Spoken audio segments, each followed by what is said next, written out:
Field of 68 after dark. We are here at Mohegan Sun after the first day of the Hall of Fame tip-off. The best game of the day just ended, North Carolina, Purdue. Purdue pulled out with the win, but it was a much closer game than I think we all thought it would be. Rob, I'm here with Rob and Jeff Goodman, Rob Dauster. Rob, what did you think? What were your key takeaways from the game?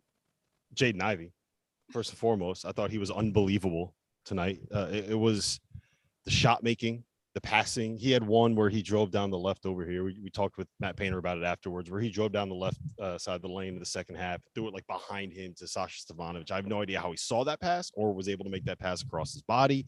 He had a couple of dunks. He was unbelievable. Like that was what it was. Like he popped today, right? This was completely. No, this was, and I talked to him afterwards, and think about this. This was JADEN IVEY's first game really in front of a big crowd, and he was so excited because last year he's a freshman and they didn't play in front of fans. So he's been waiting for this. And with a ton of NBA scouts here, JADEN IVEY showed that he is a lottery pick. And Hubert Davis said that to me after the game. I asked him about Ivey and he said, listen, the hype around him is real. This kid's a lottery pick. And what he did, his feel for the game, we knew he could score, but what he did with his feel for the game and those two passes that really opened the game up, that was critical. Yeah, no, he really took over the game about midway through that second half there. He ended the game with 22, 10, and 8. Phenomenal game. You know, part of the reason he had to do that was because foul trouble was a key storyline tonight.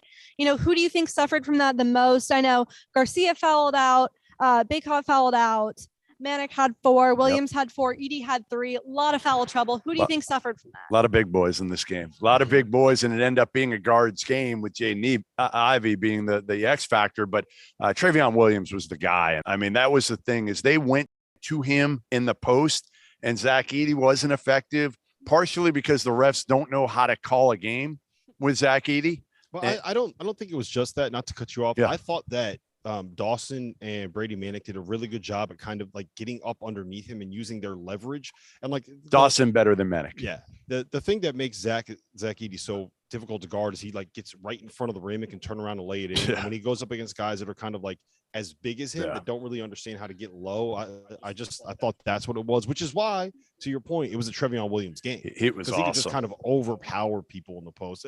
I cut you off a little bit, but Jeff, I do just want to ask you, like, when you're a team like Purdue and everybody is talking about Trevion Williams and everyone is talking about Zach Edey and JADEN IVEY is your guy, but the team is built around these big guys. Like that's what you want as a basketball team, right? You want to be able to have 2, 3, 4, 5 different ways that you can beat you. We didn't even talk about Sasha Stefanovic, who hit rolling 17 threes in the first half. He was rolling, and what he does, and I talked to him after the game. He said, "Listen, I made some shots. It opens it up for JADEN IVEY for those driving lanes. It opens it up. They got to come out and guard him out there. So it opens it up where you can get the ball to Trevion and Zach, and those guys have space to work with. It's like pick your poison as much as anything. But I think what Purdue showed today is not that we didn't think this to begin with.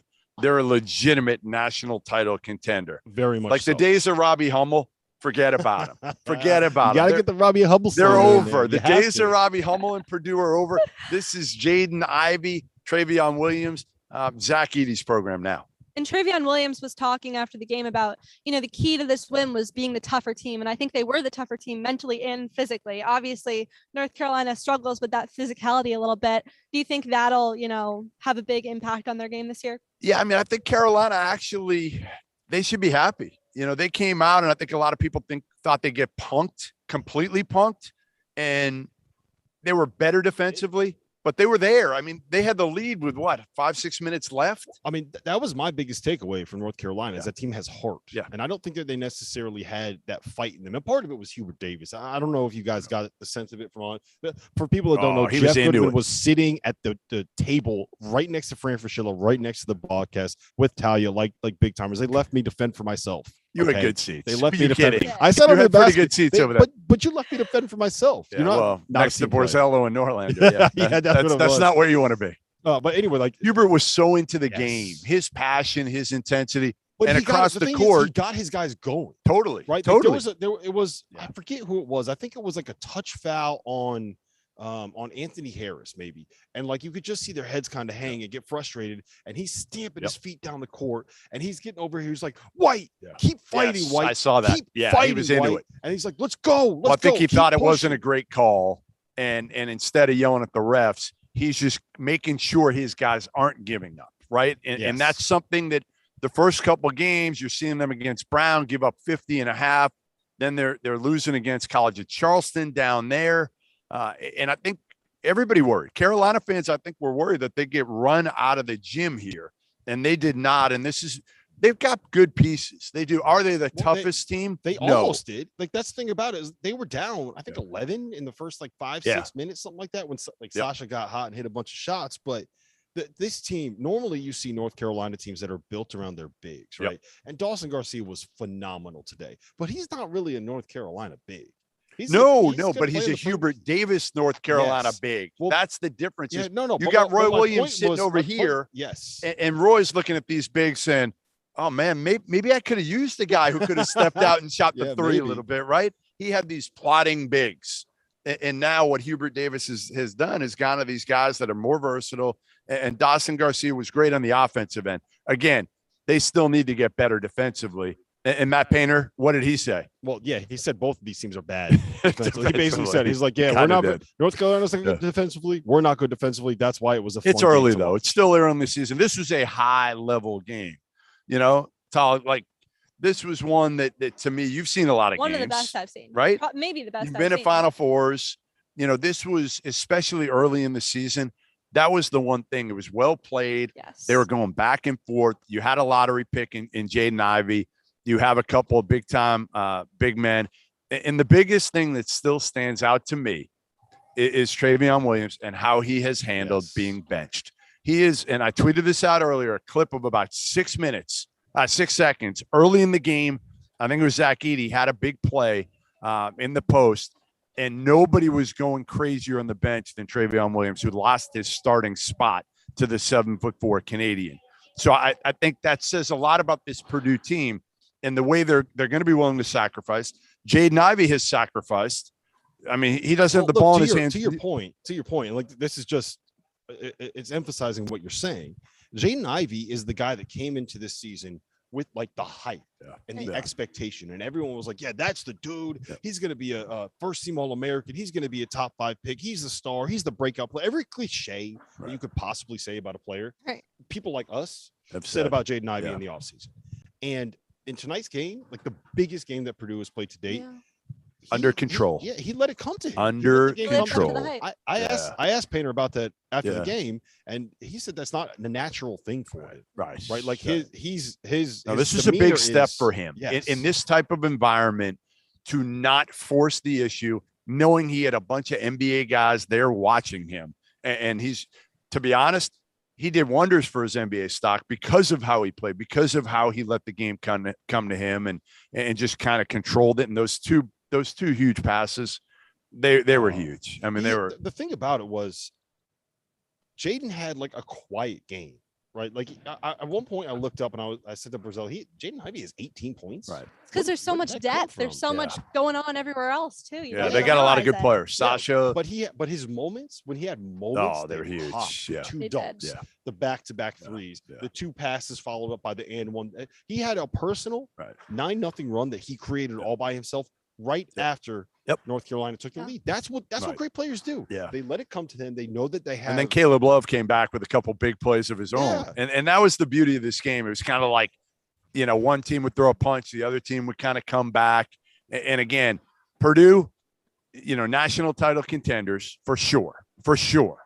And one thing I do want to say about that is, how worried are you about the defense? No, I'm not. It's a Matt Painter team. Again, I think what he's done is the right thing, not trying to play Zach Edey and Travion Williams together. And Caleb First will get better.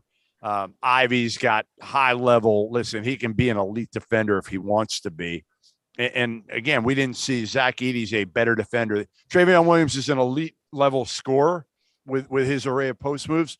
Zach Edey can really be a game changer defensively. My concern is, it's similar to what my concern was with the Purdue teams that had Isaac Haas, and my concern with all of the Big Ten teams this season is, when you face programs that are going to have people that can pull you away from the basket the way Dawson Garcia did, the way Brady Manick did. I mean, hell, Matt told us afterwards, like it was almost a better thing for them, for North Carolina, that Bacot got in foul trouble, because all of a sudden Zach Edey and Trevion Williams got to go chase around Dawson Garcia. That's why he got all those open looks. So what happens? So that's your concern. Yes, is what happens on the defensive end. And that's fine. And honestly, I that's get not it. just a Purdue thing. You got to remember that's too. a Big Ten thing. Well, listen, here's the one thing with Zach Edey. He's played organized basketball for 4 years, and he averaged like 15 minutes a game his freshman year. He is going to get better and better and better, and understand how to play and how he's going to be officiated. And I just feel like you got those two dudes and a game changer scorer that you can just put the ball in his hands, let him make a play. And that's, to be honest, I don't know how many teams. Who else has that? Who else has that? No one. Nobody. But the problem is in modern, they'll be fine defensively. In modern basketball, right? No one has that, because they've been played off the court by all of these players that can pull you out. There's a reason why ball screens is what everybody runs. So that's I'm not saying that they can't do it. Right. I'm saying that, well, if a team hits a 15 threes on them, and they're again, Jaden Ivey's not a great 3-point shooter, and you've got your two bigs that are going to get twos. If Purdue can hit 15 threes too, and we can move on. And I know we keep cutting you off. Tali's over here like trying to get a word on us. It's like ping pong here. Where's two people to kind of talk through, but the big thing is just, it's every team. It feels like all the good teams in college basketball this year have that big bruiser this season. You know, like Kentucky has Oscar Tshiebwe. Duke has Paolo Banchero and Mark Williams, right? Kansas has David McCormick. So it might be the kind of year where you can play these guys, matter. right, and against the really good teams. They all have them, but you know what they don't have? Jaden Ivey. No, they don't. That's what they don't have. Like, none of those. Maker.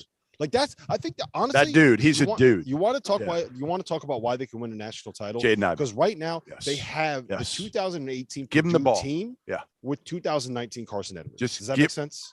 What? They have the 2018 team. Right? Yeah. The big guy, Isaac Haas, all the shooting around him, with Carson Edwards, the first team All-American. But you know what the difference is? Jaden Ivey's bigger. Yes. He's more athletic. Yes. He's stronger. Yes. Like Carson Edwards, he had his games, don't get me wrong.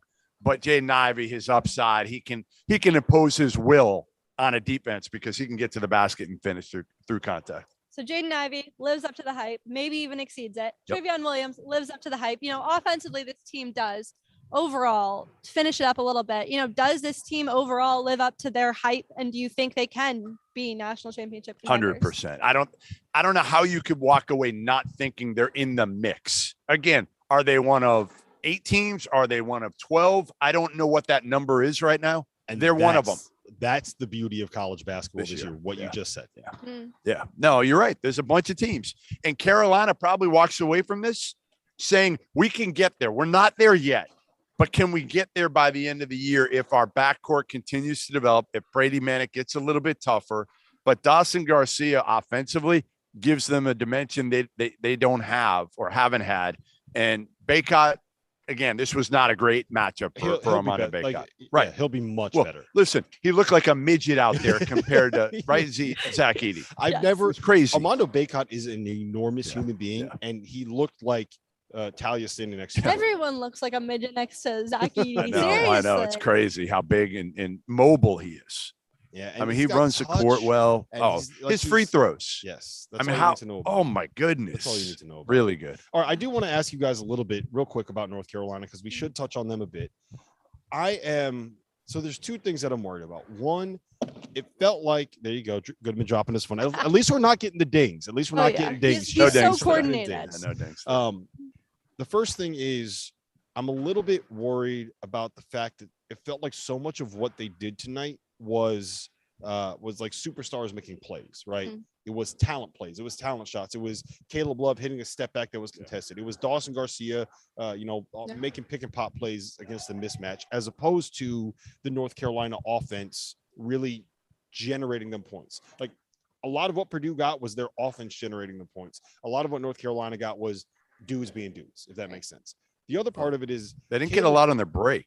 Yeah, they did. Carolina. I mean, seriously, I don't know what the points are here. The thing is, they have it. Purdue is not going to. When you have they had 11 points on the break. When you have Zach Edey, well, first of all, they didn't give. But you can beat him. stops. But you can beat him up and down. Well, that's you true. got to get stops. That's to true. Be able to get transition opportunities. But you can beat Zach Edey down the court. Yes. That's the one thing that you're used to seeing Carolina really run, really get after it, and I think they'll do it better. I like their guard tandem. I do. I think RJ and Caleb are going to be really good. I do too. I think that it's weird. Like Caleb has been so much better in second halves in terms of the decision. Like there were times in the first half when I was like, dude, what are they? You texted me. You're like, there were some bad shots early in the shot clock. Yeah. For the first 25 minutes, I think I hated every single shot that he took. And then at the end of the game, like he started going to the rim. Yep. He had that dunk. He was taking it when he had the switches. And he had Caleb first on an island. Like, dude, you don't need to settle for a contested three. Go to the basket. rim. Yeah, which he did. First. Yeah. No, they again, I think they were better than even maybe Hubert thought they'd be against a top 5-ish team. And ultimately, are they going to be a national title contender? I don't know, but they certainly are taking a big step in Hubert Davis's first year. Well, so I think part of the reason people didn't expect them to be so good today was because they haven't been great against worse teams for the last few games. So what was different about this game and playing against a better team, honestly? I think it was just they rose to the occasion. I think it's really just that simple. Like they got stars. Hard not to get excited about this one. Was it Roy Williams being here to watch him too? You think that helped? But he was there in Asheville. Where was he? Might have been. I would not be surprised if he made it to every single game. Like, why, if you're Roy Williams, no, it depends if it interferes with his golf game. Yeah, there you go. That's true. But yeah, I mean, I think again, you see it here in a lot of these guys. Their backcourt, they're both sophomores. They didn't play like Jaden Ivey in front of fans all of last year. So they're in here looking around, and this place was good. Now, it wasn't as good as at Gonzaga for Texas or at UCLA or even the Garden, but it was good. It was very good. It was. And tomorrow will probably be even better. When you're talking about Villanova, Purdue, 2 top 5 teams, 2 very different teams, and we'll get to that later, I'm sure. Yeah, so as much as I want to keep talking about this exciting game of the day, we do have to talk a little bit about the early game. The snoozer? Yeah. Villanova, Tennessee. Villanova kind of destroyed Tennessee. It was 71-53. It was the final score. Let's talk about Gillespie a little bit. What were your thoughts on him? How much did he contribute to this win? Colin Gillespie is what he is. And I said to him after the game, I said, sometimes I watch you guys and I think you're robots. And I said, don't take that the wrong way. And he said, no, we've heard that before. And that's kind of how we are. And that's how we practice. And we're fine with that because they're coachable. They just do the right things. They make the right decisions. And it was a clear what this game was. I thought what it came down to as much as anything, 5th-year point guard going against a freshman point guard. And Kenny Chandler is going to be good, but he wasn't ready for this. Yeah, I agree. I have major question marks about the way that Rick Barnes is using his rotation and about whether or not he's going to find a way to kind of maximize what Kennedy Chandler is. I think that you need to play less 2 big lineups and more of the shooting. Get Justin Powell out there. Get Victor Bailey out there. Play Olivier. I'm not even going to try to say his last name. Talia knows probably. Palma? Is that what it is? I think so. Yeah. I looked him up. There you go. See, that's why we have her here. That's why we have the talented Goodman. We can't pronounce it, but no. But in all seriousness, get shooting, get spacing, make it so that there's room for him to do stuff. Because Kennedy Chandler's really good. Oh, he's so fast. He is not Jaden Ivey in terms of size. No, when you see him next to, if you see Kennedy Chandler next to Jaden Ivey, it's going to be like looking at Armando Bacot next to Zach Edey. that's the size difference. But he's got a burst. He's quick. He's going to be good, and he was really good in the summer for the under-19 team.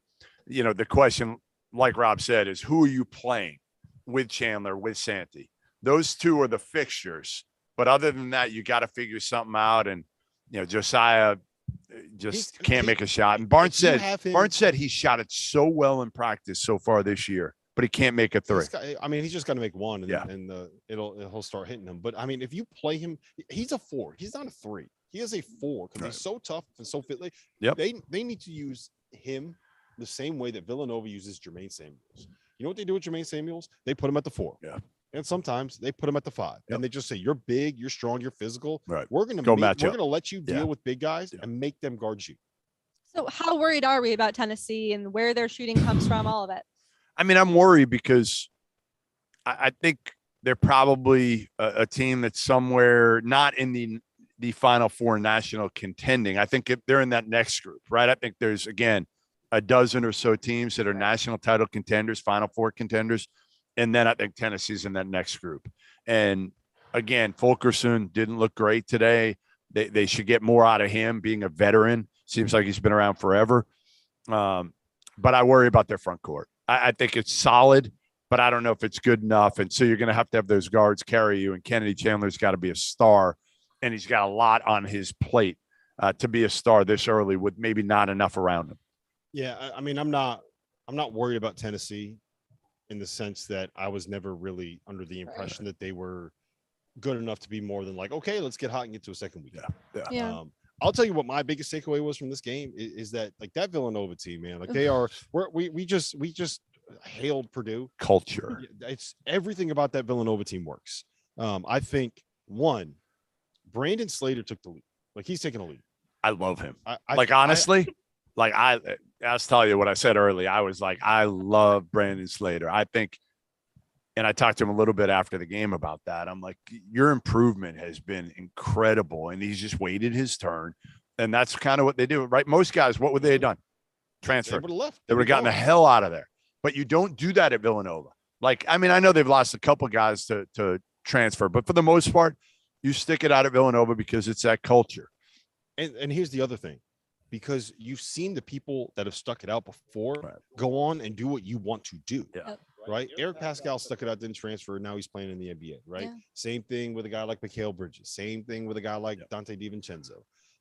We saw Jalen Brunson sacrifice being a starting point guard as a McDonald's All-American, win 2 national titles, and now look what he's doing with the Mavericks. Right. Ryan Arcidiacono. He came here. He started the whole thing. He was here today. Yeah.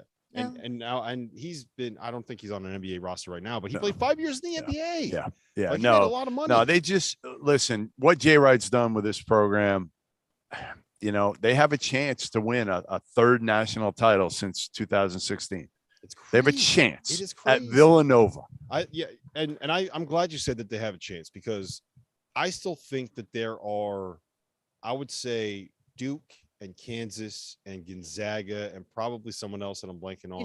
UCLA, and maybe Purdue are all better different level Villanova at this moment. Well, they have a higher ceiling. Yeah, well, that's the thing. And part of the problem is you look at Villanova and they're big, and you're like, all right, Dixon, I don't know if I completely buy in, but listen, he makes foul line jumpers. They get him easy looks. He's big. He's physical. He's tough. You know what else he can do? He can defend on the perimeter a little bit. Right. So now your big rotation is essentially Jermaine Samuels, who can guard anybody, who can make threes, who makes the right decisions, who's never going to beat you, and will once in a while go out and get 30 and win you a game. Brandon Slater, who is now averaging, I think it's 16 points per game this season, and he defends his ass off, making threes. Great defender. When you put bigs on him, he's going to his left and he's finishing at the basket because you can't stop him going to his left. And Eric Dixon, who is good enough right now, and maybe he can end up being great, and maybe he can, but he's good enough to be a team that'll get you to the Final Four. They just do all the right things. They play so connected. It's such a cliche, but they actually do it. They play so connected. They play so damn hard. Again, they show no emotion ever. Like, did you see any emotion on any one of Villanova's players tonight? It looks like they're miserable the entire time. Right. They're on That's the what I said. I go, you look like you can't tell when you're up or down 20. I had no idea by looking at your face that you were up 20 all game. If you go back, for anybody watching this, Google right now, search Villanova press conference and look at Gillespie's face. Look, he sat there like this the whole time. Right. No, it's like they lost by 40. Yeah. You wouldn't have known. I've never seen somebody they're look pros. so bored. You know what they are? They're pros, but they're in college. The way they conduct themselves. Now, maybe they're better. Actually, they're far more mature than any pro probably in the NBA. Think about that. They are. Like Colin Gillespie. And they have – I don't know what the numbers are. I wish I had them. I probably should ask Mike Sheridan, their SID. Could they go down as the winningest college players ever, Rob, because of the COVID year? I'm pretty sure. I asked them that. They have no idea. No, most kids would know that They had no idea the fact that because they played so many games and won games last year, I think they have a chance to win more games than any other player in college basketball history. Wow. And again, there are more games being played these days than obviously years ago. Pretty hefty asterisk has to get thrown on that one. Whatever. Pretty hefty asterisk. Hey, they win. They win. That's what they do. Yeah. And they didn't win today. And look, they punked. They didn't. Well, they didn't punk Tennessee. Tennessee didn't make any shots. The game was just it was ugly from start to finish. I will say that they punked them. I will say that they punked them because yes, Tennessee missed some open looks. Yeah, but Tennessee also didn't really. No, there were a couple. There were a few plays in there where they were just standing around. Well, the one play with Josiah when Gillespie. How about the play when Gillespie came from behind at the end of the game? Josiah was underneath his own basket trying to get a ball that went in the backcourt. Thought he had it. Gillespie just put in another gear. It was Victor Bailey. But it wasn't just that. There was another one. Yeah, it was Victor Bailey. Right. There was another one where Eric Dixon dove on the floor, knocked the ball to Colin Gillespie, who dove on the floor to get it, and like threw it to Jermaine Samuels, who threw it to another guy, and got a Justin Moore wide open layup down here. It's little things like that. And here's the other thing. I feel like there's a bit of a sentiment that like Villanova is soft, or that Villanova has guys that are not soft. No, they're mentally tough. Those dudes are fucking tough as hell, man. They are tough as hell. They are strong. No profanities in front of Talia, by the way. Okay, no profanities in front of Talia. I'm sorry. All right. Yeah, like you've never cursed. I never swear in front of you. Oh yeah, never. No, they're like diving for balls. It's this mentality they have, this work ethic, this work hard, play hard thing that, I think it not won them the game because they probably would have won without it today anyway, based on how Tennessee was playing. But I think it can win them games. Yeah, no doubt. No, their culture is so strong. They don't get rattled. Right. And honestly, I want to know if they win that game at UCLA. Let's just say, for argument's sake, that part of the reason why they collapsed down the stretch at UCLA is because they were playing a game that ended in overtime at 2 a.m. Right. Let's just say that Gillespie was like in his first game back from injury, basically. So let's just say that the time thing was the reason why they blew a 10-point lead in the last 8 minutes, right? If they had won at UCLA and they just had this performance against the number 17 team in the country, how would we be talking about them? The number 1 team in the country. You'd be talking about them. We want to see them against Gonzaga. That's what you would. And again, the thing is, it's not like they have like all these pros, but they have guys that are just, they can make shots. Number 1, Gillespie can make shots. Justin Moore's an elite. Every time the ball goes up, when Justin Moore shoots it, I think it's going in. I do. Yeah, that's you kept saying like right. That's what it's like for me with Gillespie. I'm like, oh yeah, that's right. I mean, they're just, again, you trust them. That's what you do with Villanova. Now I know, again, you trust them. They kind of blew it down the stretch with UCLA. I don't know if it mattered to them that much. I feel like it doesn't affect them. They can get past the last play easier than any team in America. They get on to the next play. And it's also like UCLA is really good at UCLA. Packed house at UCLA. The place was Johnny great. Juzang made a bunch of shots. Jaime Jaquez made some shots. Tiger Campbell made some shots. So I would say Villanova did not play great down the stretch, and it was very clear that they did not have their legs over the course. And they of were the right last there. 3 minutes. But I don't know how you could come out of watching that performance from Villanova and on the back of this performance and say anything other than that team is very, very, very good. Yeah, they're in the mix. They're in the mix. I think, again, we saw 2 teams today that I can't wait to see go at it tomorrow. Oh, it's going to be great. Like, that's the thing about this now is you've got arguably, will there be a better matchup? I mean, again, I saw that UCLA Villanova was a hell of a matchup. And again, because it was in Pauley, it was probably at a different level than even this, but this will be packed. I mean, this is the perfect size. Purdue fans travel, and And Villanova they're is loud. a 3-hour drive. Right. Purdue fans travel, and there's some. I think there's some tickets. That's the other thing about them. There's some tickets still available for tomorrow. So if you're watching, not for very long. Buy tickets. I'm not getting any kickback either. Long. Just so you know, I'm not getting a kickback. No more of this. Okay. No, so going off of what you just said, we've just talked about 2 great teams in Purdue and Villanova. We're going to see them play against each other tomorrow. That's what we're seeing. So who have you got and why? Simple. You don't know. I think I'm gonna go. It's a tough one. The fascinating thing is there's no way that you can pinpoint a matchup that someone can take advantage of, right? Like, okay, yeah, you know what? I don't know how Villanova. Purdue should be able to take advantage on the interior. You know what's should. You know what's gonna happen? if Zach Edey and Trevion Williams got in foul trouble dealing with I know. Dawson How are they Garcia, going to keep Brady up with imagine what's going to Right. happen when they got to Yeah. deal with Jermaine Samuels I and know. Brandon Slater. And I'll tell you what, Jermaine Samuels was going to get like backed down by Zach Edey and put under the basket, but I think he's going to be much more effective at kind of fronting people and forcing that ball to go over the top than any of the I trust Villanova. I think that's what it comes down to right now. I trust Villanova more. I think Purdue's probably got more talent, but I just trust the culture. do we have a line on that yet? I don't know. I was just going to ask you that. I mean, to me, I don't know if it's out yet. Let me check my Bet Rivers app really I quick. feel like it I'll might let you be know. a pick 'em type game at the end of the day. I mean, I don't know what to go with. Again, I would say Villanova with their track record of winning. Purdue's still, trying to figure things out a little bit, but Zach Edey and Trevion Williams, can they take advantage of a small Villanova team? Not a lot of length, I'm not seeing not a lot of size, and again, I mean, I'm still shocked that Jay Wright didn't go to the portal and try to get another long athletic big, but we'll see tomorrow if they need it. Honestly, You don't think they need it? I don't think it's the right fit for them. How often you're not going to face Zach Edey all that often, and Eric Dixon should be strong enough to. But the Big Ten's got like one of those on every team.